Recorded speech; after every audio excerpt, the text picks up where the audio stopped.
I am Cassandra Butts. I am the Senior Advisor to the Chief Executive Officer at the Millennium Challenge Corporation, a U.S. government foreign assistance agency. In Burkina Faso, where I was just visiting Burkina Faso, we're doing this really interesting program that's very exciting for us. It's actually called the Bright School Program, and it's a program where we're trying to invest in school infrastructure in rural areas and make the schools girl-friendly. And so we've built 132 schools in Burkina Faso in rural areas, and in addition to being places where we're encouraging or trying to focus on getting girls to enroll, we've put in place supports that make that enrollment more inviting and more accessible for families. We are providing food that the students can take home, and that kind of food subsidy is very important for poor families. We're actually providing literacy training for mothers.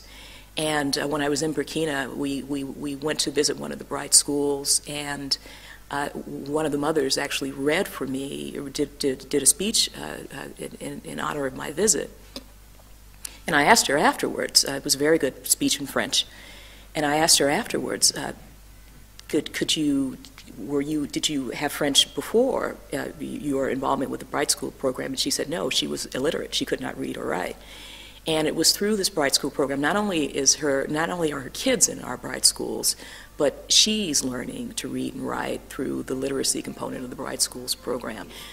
We were very fortunate last March to actually bring two of the girls from the Bright Schools of Burkina to the U.S. For International Women's Day to do an event with the First Lady of the White House. And one of the girls, actually, Aissatou Diallo, actually introduced the First Lady.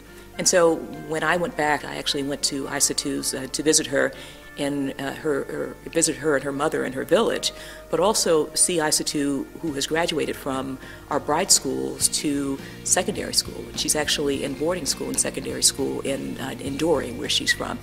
So that's just, I think that's a wonderful example for us and it was actually the first time we actually were able to bring beneficiaries to the States, for MCC beneficiaries to the States. So it's a great example for us in how we do things other than infrastructure and the kind of impact that we can have.